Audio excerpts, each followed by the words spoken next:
Okay, welcome to video 4 of this course, G04 Mutation Detection, where we're talking about the practical overview and implementation. So we're looking at the general aspects of the practical rather than going down to the exact details, which we'll look at in the demonstration videos.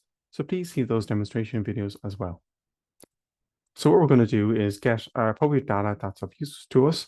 Ideally, we get both nanopore and Illumina data, and we're looking here at the process BAM files that we have already, where we've gone through all the steps, and we'll examine them in detail. So what we'll do is import those BAM files into Freebase and identify snippet and indels associated with that.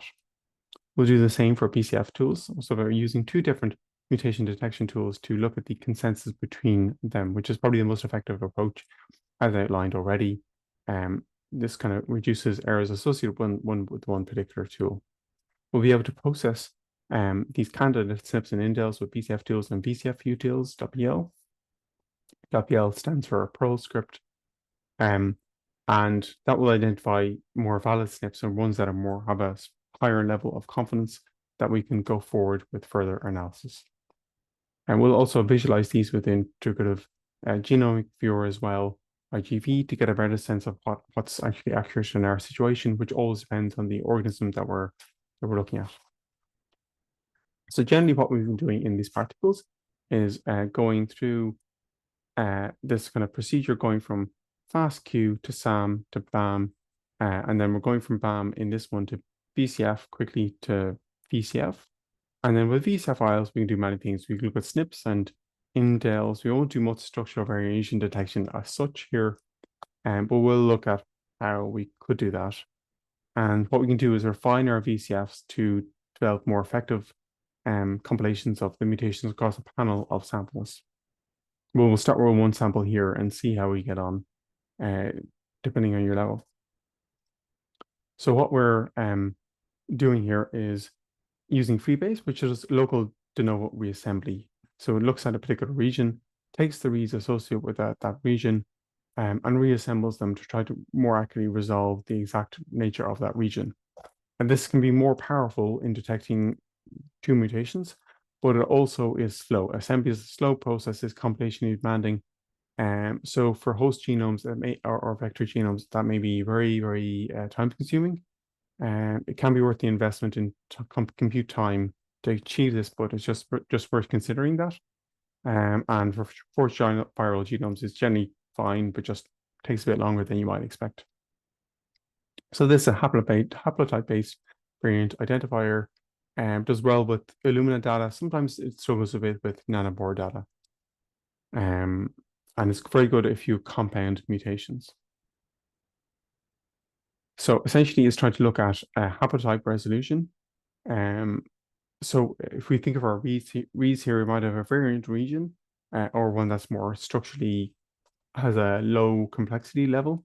So if we multiple variants, Freebase works well to link these variants together, these alleles together, depending on their presence or absence inside the sequence read that it's looking at. So if we have a region that's highly mutated, it's very good for that, and it will determine the number of haplotypes that are identified across a particular region, and focus obviously on the ones that are common, like the first two, and ignore the ones that are more rare, like the bottom two. And that's the same for homopolymers. We'll focus on the common ones that the repeat size is probably 6 or 7 rather than 5 or 8. Another mutation detection tools called BCF tools, which was only to focus on a package for BCF and BCF file processing. Essentially, it wants to look at the probability of having the reference allele, say an A, observed given the data, and the prior allele frequency spectrum. So it finds that chances that it's a mutation given this, if this probability drops. So might observe evidence that it's T, and it links that information to determine that might be different, that might be change. So VCF tools does things like it'll run Fish's exact test to look at the allelic balance between the forward and reverse reads. So might count, for example, in a 2x2 table shown here on our right, the number of forward and reverse reads associated with the reference allele, and then also with the alternative allele. So those are registered counts and apply Fish's exact test to compute them. So that's going to be computationally demanding to do if the counts are high. And you can see here, we expect that we should have higher rates of forward and reverse alleles for the alternative compared to the reference if it is a true mutation, but also the balance between them should be somewhat equal. And that's also important to note. An example of this is taken from this paper where we have an example workflow for SARS-CoV-2 amplicon sequencing libraries. So we can go through criteria of the Fred base score.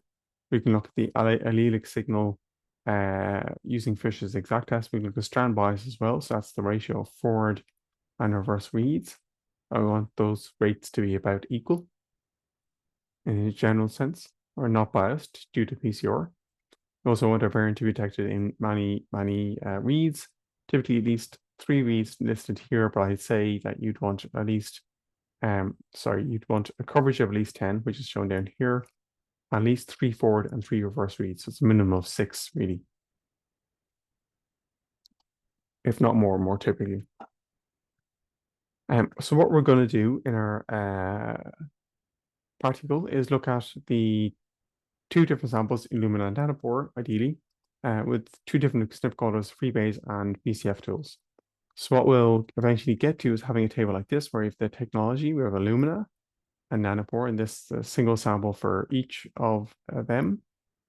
We can look back from our previous work on looking at Minimap2 versus BWA, which are very similar, but not the exact same in terms of the outputs, and apply the 2 different SNP callers, BCF tools and Freebase, to each of these and see what we get. What you can kind of see is that we can estimate the TI-TV ratios, which are mainly high. This is a bit surprisingly high for Freebase with the Nanopore stuff. And we can estimate the number of indels, which you can see is generally expected, except for Freebase and Nanopore, which didn't quite work well. And the number of SNPs, which is relatively consistent for each data set. So we've got 56 to 60 here and 38 or so for the reliable stuff in the Nanopore. Sometimes you find these phenomena like Freebase not working well with this particular Nanopore sample, but we might find that it's more effective with other Nanopore samples. And then we can then take this data and then look at the intersections between them. So you can say, okay, for this set, for Freebase and Nanopore, which ones are intersecting? So are these 56 SNPs the exact same in each set? And why do we have a difference in the number of these indels here? So if we do that for that particular sample, we'll find that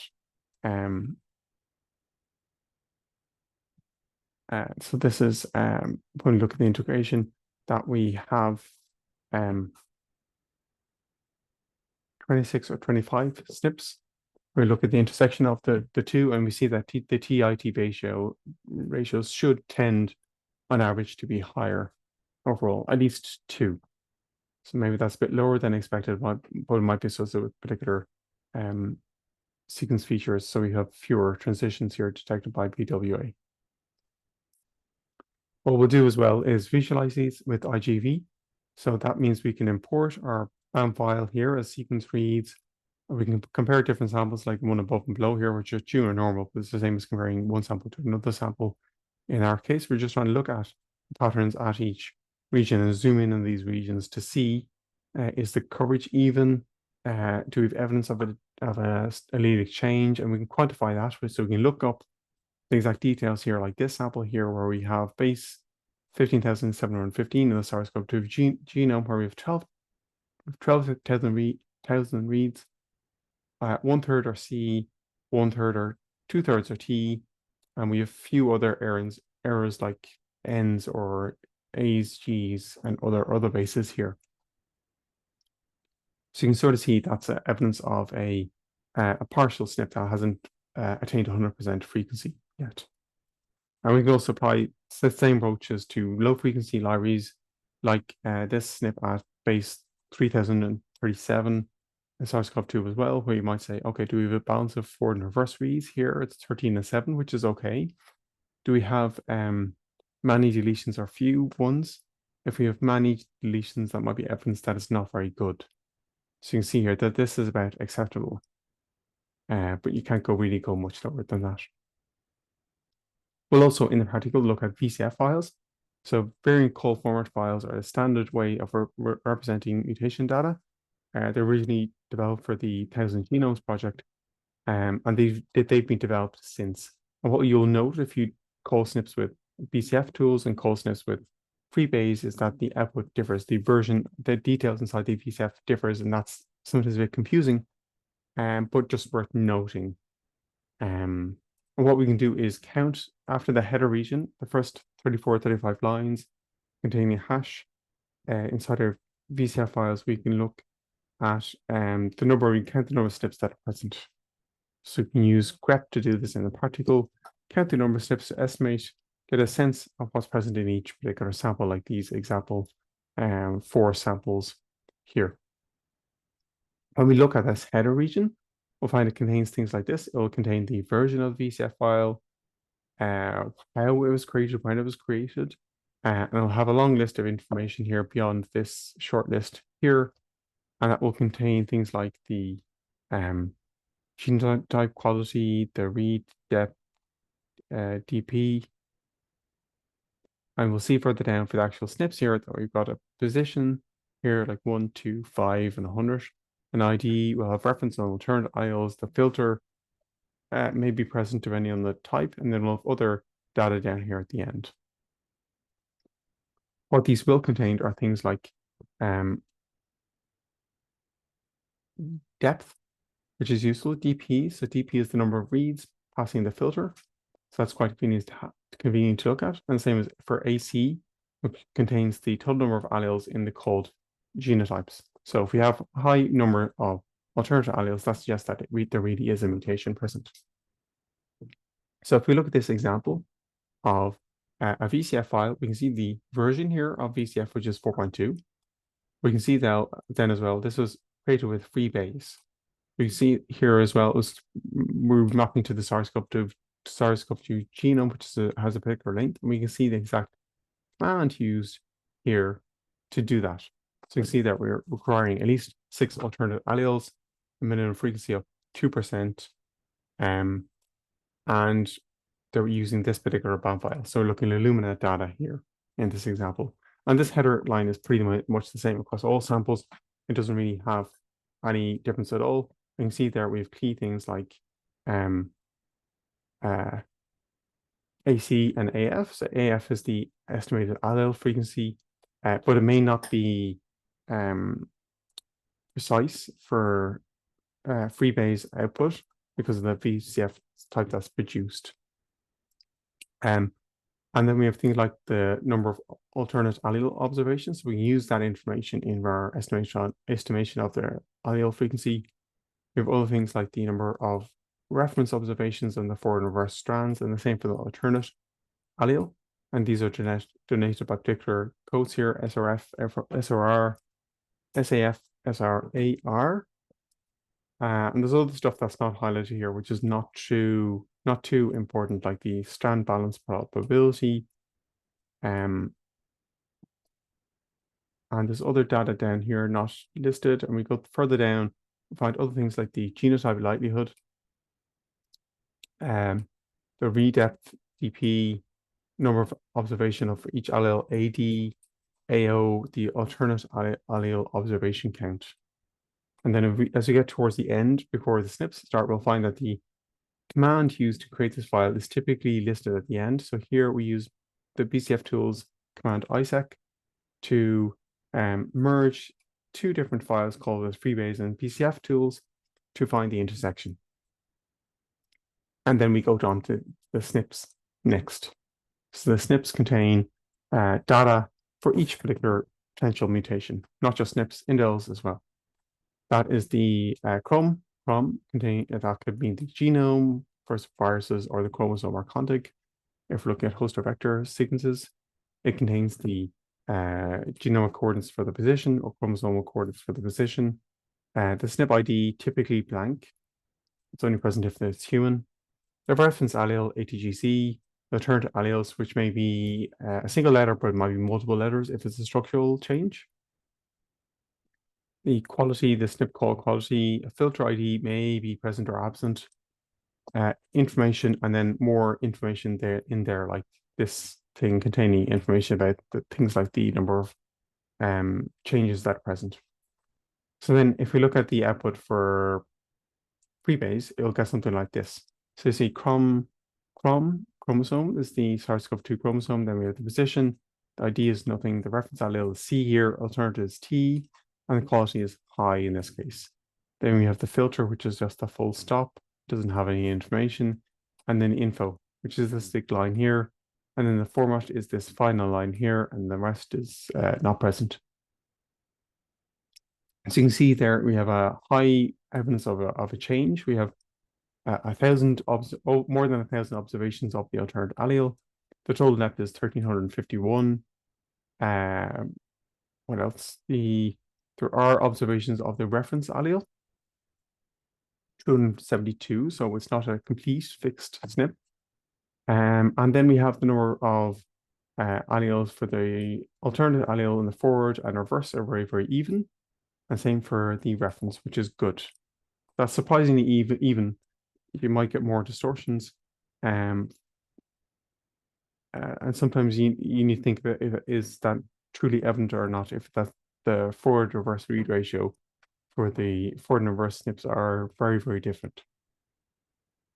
And then we have the type of mutation as well.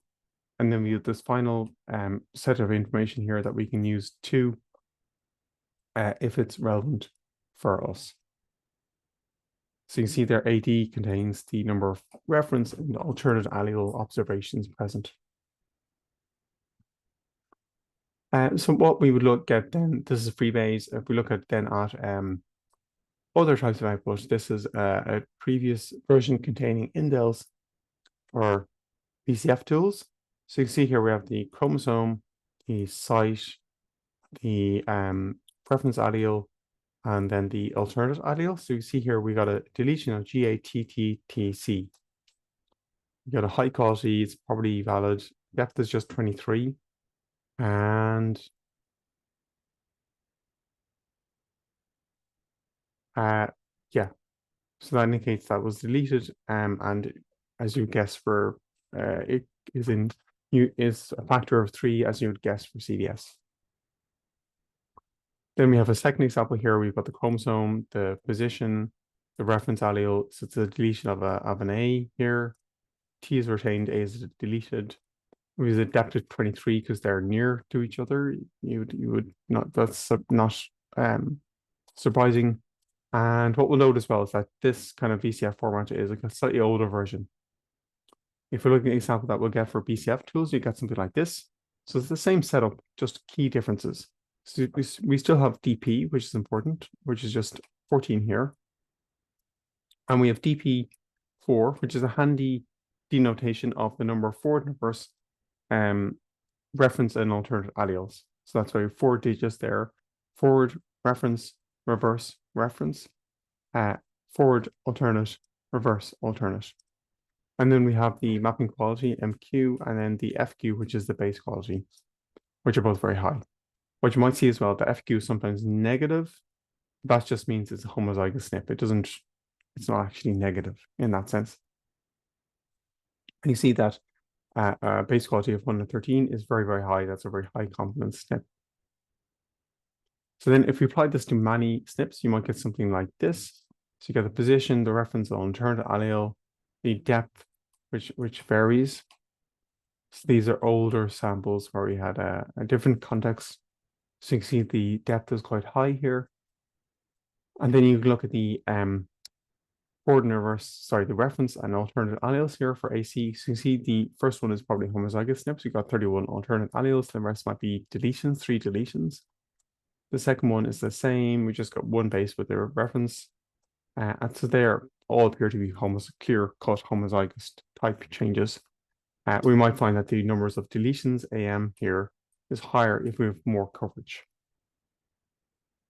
So that's just worth noting.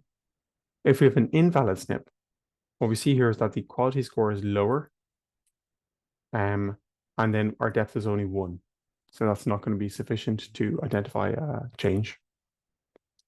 If we look further then across different SNPs, we might find things like this, where we have a position, the reference on alternate alleles, the quality scores, and then a filter. So in certain data sets, you might find you have pass and DP listed for the filter. So DP means that the depth is either too high or too low to be confident. So these are not as SNPs, and that's why it's listed there as not a SNP. So you can see that all the way through. So you can see where we have ones that are our expected coverage here at the start, where we have some alleles indicating an appropriate level of coverage, whereas the ones marked DP, our coverage levels are in excess of what we would expect. So that's not very useful. So these are other examples, and you might find that if you're looking at older data set, that the VCF files are older and therefore are set up slightly more differently. If we look at this DP4 example we had previously, DP4 is 1517 here. If we look at that further, we can create a 2x2 table to determine if this ratio is within boundaries of what we might expect or not. So if you look here, that we can put that into a table and compute that as a Fisher's exact test to estimate whether that ratio is acceptable or not, as the case may be. So the ones that are not acceptable will not be in your valid SNP set. And then we mentioned the mapping quality and base quality already, and DP on its own is just the coverage. PV4 is present in older VCF files, but not in more recent ones. And then we'll find that these formats here for different files are present for other SNPs as well. So we can look at an example on the next slide here, where we have 0116 for the forward anniversaries for the reference and alternative allele. So that coverage is kind of low. And you can see there for both these examples, we have 1 and 7 reads for their forward and reverse alternate alleles, or 1 and 6 here. And we need 3 reads of each. So that doesn't meet the criteria of a valid SNP. And we can, if we look across adjacent SNPs here, you can see these are all nearby. You can see at all of these all contained very few reads. So we can say that these are not really supported as being a valid SNP. And that happens often if there's amplicon-based sequencing approaches. The coverage is just too variable here. And this example is for the Ebola virus genome. If the coverage is too variable, then there might be regions where you just can't determine the SNPs. So what we want to get in the end, after you've done all this QC and checking, is to determine whether the SNPs are, how many SNPs are present. So we can do that by, for example, we expect to get like this. So if we have a Lumen sample with WA and Minimap2, we might find that we have 25 or 36 SNPs for SARS-CoV-2. When nanopore, in this instance, our numbers are lower for a different sample. If we include the TI-TV ratios, typically we expect that they should be higher. We see here that they're lower for nanopore, which may be associated with a higher error rate in the sequencing process. So that kind of covers an overview of the practical information that we'll talk about further into the demonstration videos and in the labs themselves.